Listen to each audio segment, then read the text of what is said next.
Guys, we have a special guest now. He's a good friend. He's a brilliant, brilliant person who's done a lot for the Israeli cyber world. I want to call to the stage Shahor, CEO and co-founder at HolistiCyber. He's going to talk about geopolitical tension and nation-state attack. Are you safe? Ran, please take the stage. There is a short video, so let's watch the video, and please take the stage.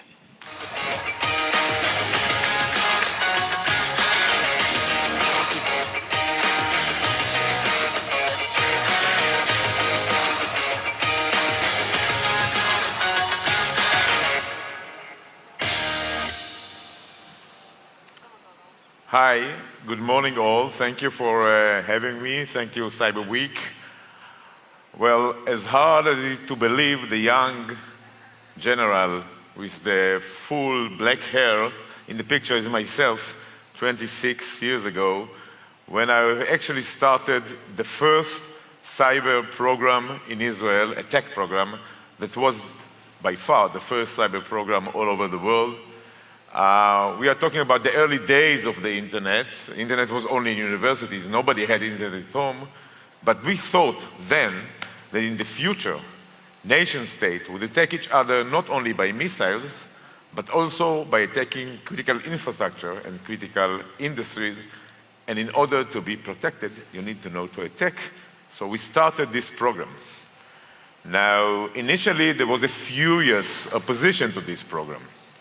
People said the young general lost his mind, investing in science fiction. But luckily, we were stubborn enough.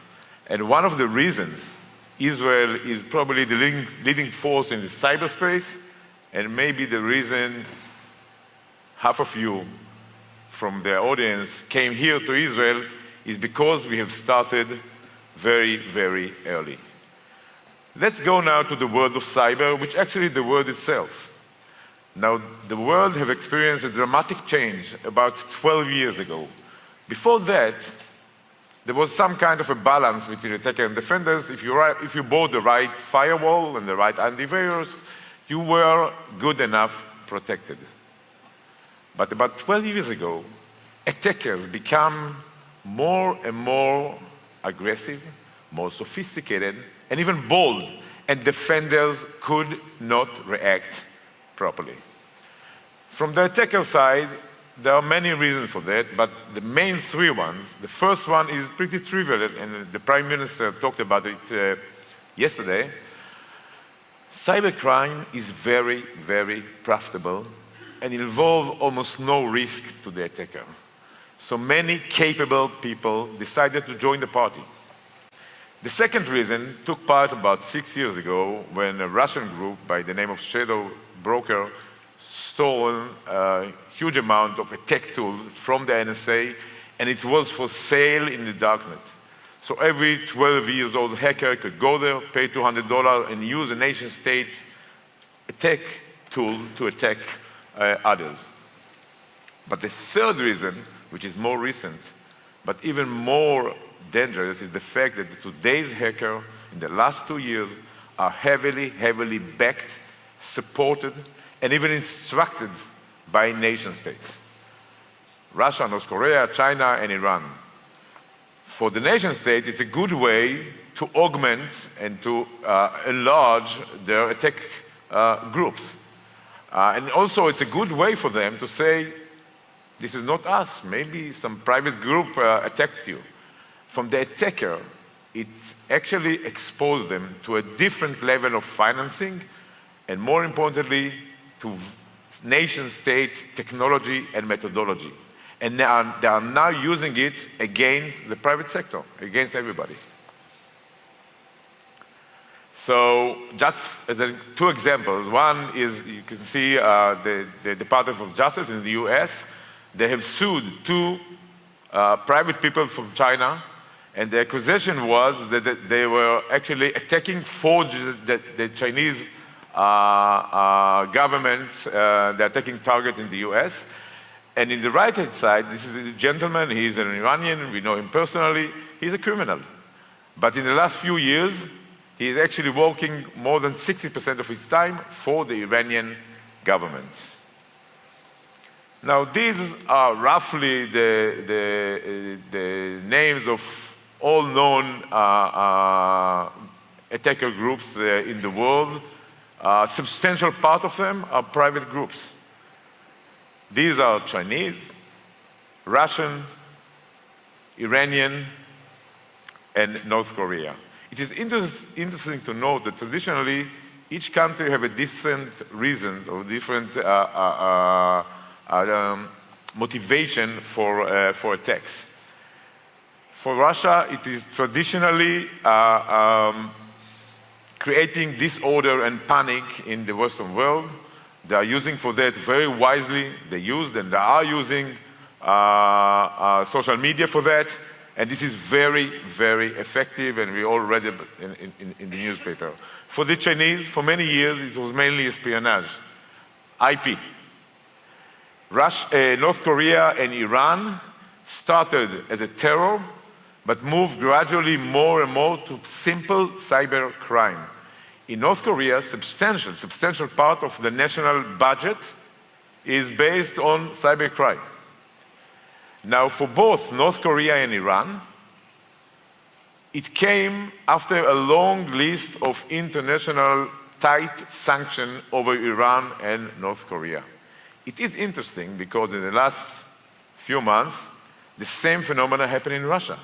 Russia is suffering a huge amount of sanctions, and what we are expecting is that Russia is moving toward intensive cybercrime. It will affect all of us. Iran and North Korea are already there.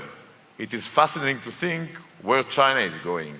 But there is no doubt we are expecting very challenging days going forward. Defenders could not react properly. So, we are all aware of the huge shortage of skilled cybersecurity manpower. But the real challenge is that the only way to deal with this level of aggressiveness and sophistication and nation-backed attackers is if you can think like the attacker. And the only efficient way to think like the attacker is if you have an attacker background yourself. And in the Western world, it is either impossible in most of the world because most of the European countries are not allowed to attack, or very, very expensive in the US and the UK. The only exception for that in the Western world is Israel. In Israel, service is mandatory, so every year 140,000 boys and girls join the military. The military picks the brightest 1,000, as was described by the deputy of 8200, that I have no idea what his name is. And these guys going through an intensive cyber courses, but more importantly, for 10 years, taking part in mission-critical, state-of-the-art, most sophisticated in the world attack missions. But by the age of 30, 96% of them would leave to the private sector because they don't need so many people. They have a fresh flow of 1,000. First 3 years, don't have to pay them. So actually, the system allows a constant annual flow of world-class cyber experts, thousands of them, that are much better educated, more sophisticated, more creative than the worst hackers of the world, yet they are good people. My son is one of them. And they are the people that in Israel, this is the second reason why you are all here. So what we've learned so far, attackers became more sophisticated and more aggressive, backed by countries. Defenders could not react properly. So no wonder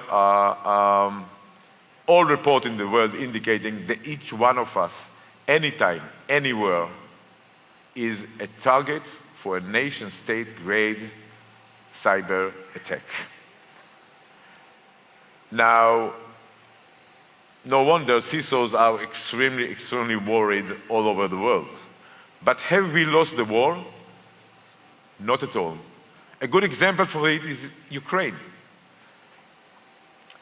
Let's admit, we all expected the moment the war will start, Russia will attack and paralyze Ukraine, cyber-wise. Now, this did not happen. They have attacked furiously and still attacking. They have some successes. but the country is not paralyzed. And this is an outcome of an international unique gathering. Companies, we know that Microsoft allowed them to upload their critical infrastructure to the cloud, and other companies, but also countries, working days and nights to help Ukraine to be better protected. And we're learning from that even if you are facing a furious, ruthless, knowledgeable superpower, if you are taking the right defense, it is effective. Now, this is countries. Let's see what each one of you, of us, need to make sure you need to do in order to be protected with this organization. So the principles, the approach is pretty simple. You need to make sure that your trusted advisor, people that help you to be protected, have the right team. And I'm talking about ex-government attackers that are familiar with the attacker. 2, that he has adopted the right methodology. In HolistiCyber, we call it OFM, Offensive Framework Methodology, meaning we act as your defender, what we do it from the attacker point of view. Knowing the attacker, knowing what exhausts the attacker, what frightens the attacker, allows us to take calculated risk, allows us to be much more practical, allows us to prioritize, and this is extremely, extremely important. You need to make sure he adopted a holistic approach, dealing not only with your cyber system, but also with the supply chain and HR and the like, have a good access, proprietary access to darknet intelligence, and have the technology in order to be able to automate, to be more and more efficient. So the principles are, as I said, I would say painfully simple. Defend what matters. Prioritize. Take calculated risks.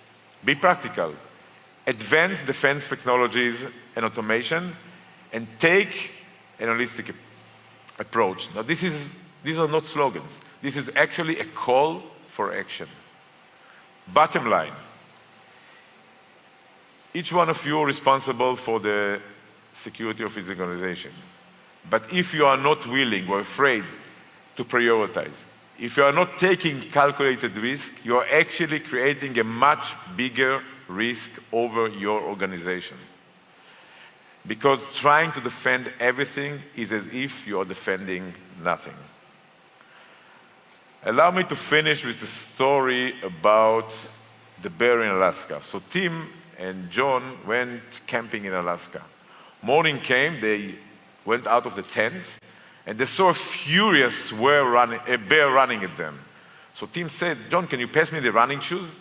And John said, what do you need the running shoes for? The bear will outrun you anyway. So Tim said, I don't have to outrun the bear, I have to outrun you. Now, in the cyber world, this is roughly the same story. If anybody told you it can make you fully protected, don't believe it. You cannot be fully protected, and you don't have to be fully protected. You have to be better protected than your competition. Because as an attacker, I can tell you that the attacker will notice it immediately. He will see that you are better protected and go to the other bank. He don't want to deal with you. You don't have to outrun the bear. You have to outrun your friend. Thank you.